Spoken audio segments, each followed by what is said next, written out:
Достор, мен бүгүн кыргыз киносу, кыргыз кино индустриясы боюнча сөз кылгым келип жатат.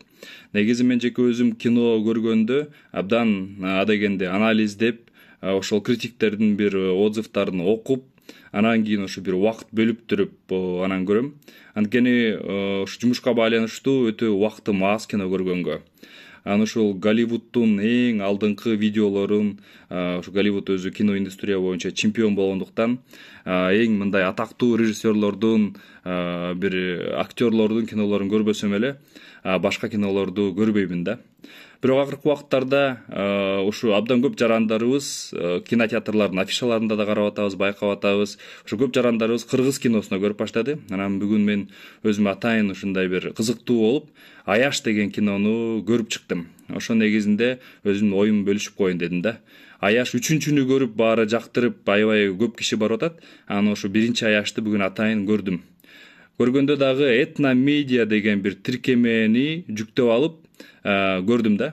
Биринчиден ошол этномедианы ачкан ошол жаранга өзүбүздүн ошол мекендешибизге алкыш айтмакчымын. Анткени ушу YouTube'га чыгара бербестен элдин баары бекер көрүп, ушу Netflix сыяктуу этномедиа деген тиркемеден көрсө менин оюмча туура, анткени бул автордук укук. Жалгыз гана ошо кинотеатрда бир көргөндөн кийин андан ары ошо YouTube'дан бекер көрө бербей, бул ошол кино тарткан адамдардын акысын, ошолордун эмгегин баалап, бир аз болсо да тыйын төлөп, анан ошолор көргөнүбүз туура деп эсептеймин. Бул дүйнө жүзүндө болуп жаткан бул тенденция. Ал этномедиада 200 сомго 1 айлык абонемент сатып алдым дагы, подписка сатып алдым дагы. Ошол жерден бүгүн Аяшты көрүп чыктым. Эми ошол Аяш боюнча өзүмдүн оюмду айтып коеюн. Биринчиден ушу негизи эле ушу кинолор бир өзүнүн максатын, ар бир кино бир максат коюш керек да алдына. Ошо кандай максатты тартылып атат? Негизи менин оюм боюнча кино бул деген бир максатты көздөш керек. Бул адамдарды тарбиялоо, адамдардын биз көз карашын кеңейтүү, көз карашын болуп жаткан дүйнөдө болуп жаткан, жашоодо болуп жаткан бир окуяларга башкача бир көз караш менен карап, балким адамдардын ошо ой жүгүртүүсүн өзгөртүү, балким ошо аң сезимин кеңейтүү деген максат коюш керек менин оюмча. Ушу Аяштын айта турган болсок, ушу жакпаган эки жерин айтып кетейин. Анан кийин ушу жаккан жерлерине өтүп кетет элем да. Жакпаган жери ушул күйөө балага болгон мамиле. Негизи кыргызда күйөө баланы ар дайым ар кайсы жерде, кайсы жерде болбосун сыйлашат. Аны ачык эле ушундай мазактап, ушинтип бир шылдыңдаган мамиле эч жерде көрүлбөйт. Ошол жери бир аз кинодо мындай бир аз туура эмес болуп калыптыр да. Күйөө баланы ачык эле мазактап, элдин көзүнчө шылдыңдап коюшуптур. Негизи кыргыз элинде андай көрүнүш жок. Экинчиден ушул турмушта болсо дагы, бирок ошону киного ачып, ошону ушул нормалдуу бир нерсе катары, ушуну күлкүмүштүү катары көрсөткөнү жаккан жок. Бул ошол аялдын күйөө болгон мындай бир үстөмдүк бир мамилеси. Ажылдап, урушуп турган бул туура эмес нерсе. Муну биздин кыздарыбыз, келиндерибиз көрүп алып, ушинтсе болот турбайбы? Күйөөлөр подкаблучник болсо бул күлкүмүштүү турбайбы деген нерсе менин оюмча туура эмес.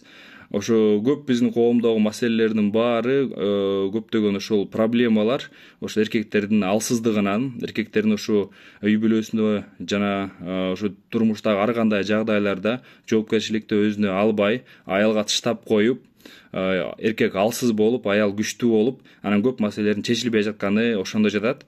Бул нерсени туура эмес, нормалдуу эмес катары көрүп, эркек ошо бир аз жоопкерчиликтүү, эркек үй бүлөдө күчтүү, үй бүлөнүн атасы болгонду көрсөтсөк туура болот эле.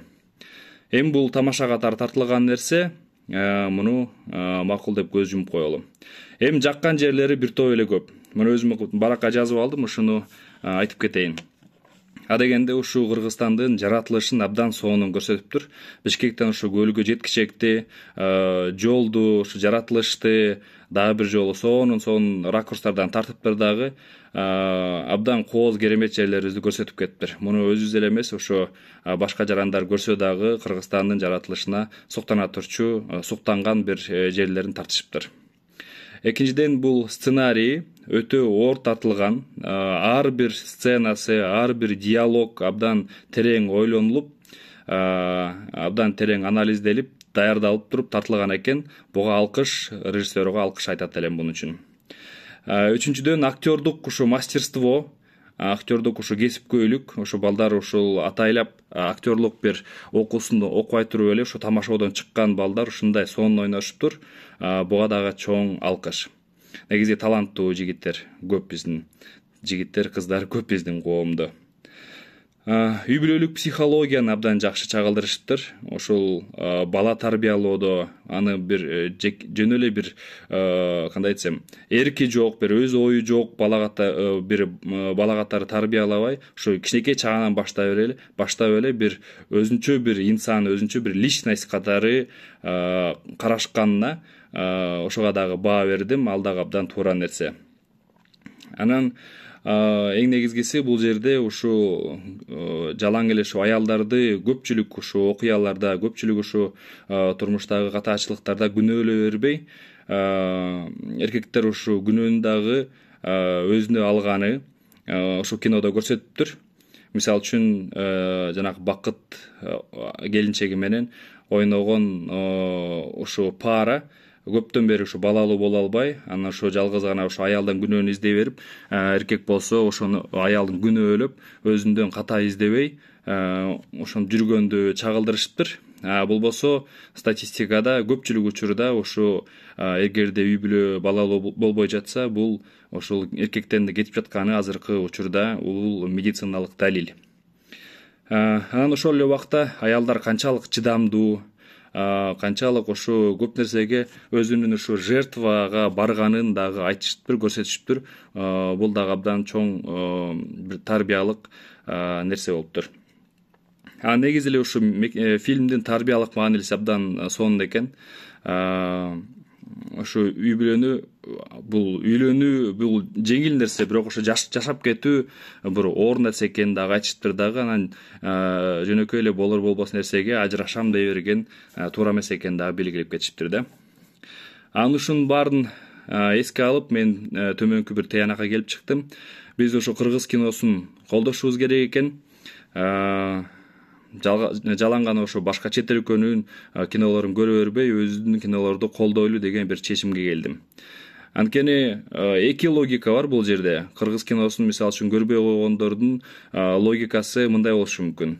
Сапатсыз кинолорду чыгара берсе, элдер көрө берсе, бул ошо кино тарткандар буларга боло берет экен деп, ошондой сапатсыз кинолорду дагы тартып уланта бербесин деп, балким атайын барбай койгондор бар. Экинчиден, ушул жок, кандай болсо дагы көрүшүбүз керек, барышыбыз керек, колдошубуз керек.